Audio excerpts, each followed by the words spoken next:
coined the term screen dermatitis. I mean, I got very excited. And this is how, you must tell us how many years back that was already.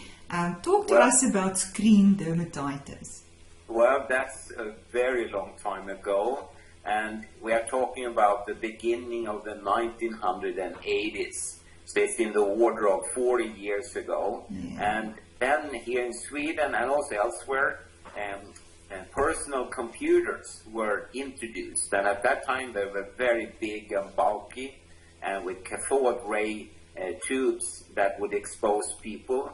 And very soon, and the first cases came actually not from Sweden, not from South Africa, but they were from Norway and from the United States. People complaining about skin rashes, skin irritations, and also heart palpitations, senses of unease, concentration capacity decreases, short-term memory losses, etc. And from the beginning, no one thought that the computer has anything to do with that. But rather soon, we were able to pinpoint that the computer and the computer screen and the electromagnetic fields, as well as the chemical pollutants being given off, steamed off from these electronic hardware, they could very well be the culprits. And more information was collected. And here in Sweden, soon rules and regulations, for instance, about pregnant women, they were allowed to exempt from any form of computer screen-based work because people were afraid that it would affect the fetus and the fetus development. And after a few years, I coined the term screen dermatitis. I think it was around 1990 or something. I don't exactly remember now. And we were around at different scientific meetings, and people were very, very interested, I must say, at that time. And but at the same time, we also saw, and it's difficult to talk about actually, because the more we were able to demonstrate, the more results we had, the tougher the funding situation became.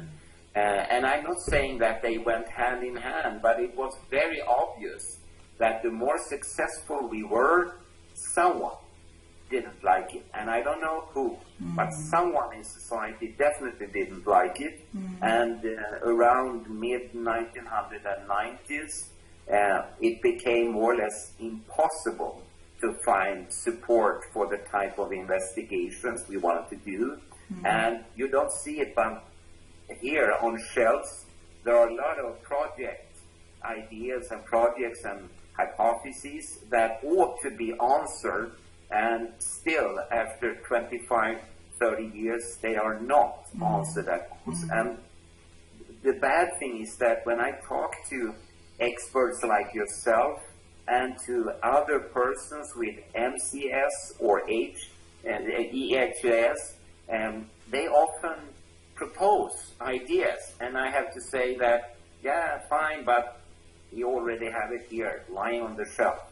We had the same idea 25, 30 years ago, but we have never been allowed to pursue the investigation. I hope that society made the right decision, so we don't have a very expensive surprise further down the road.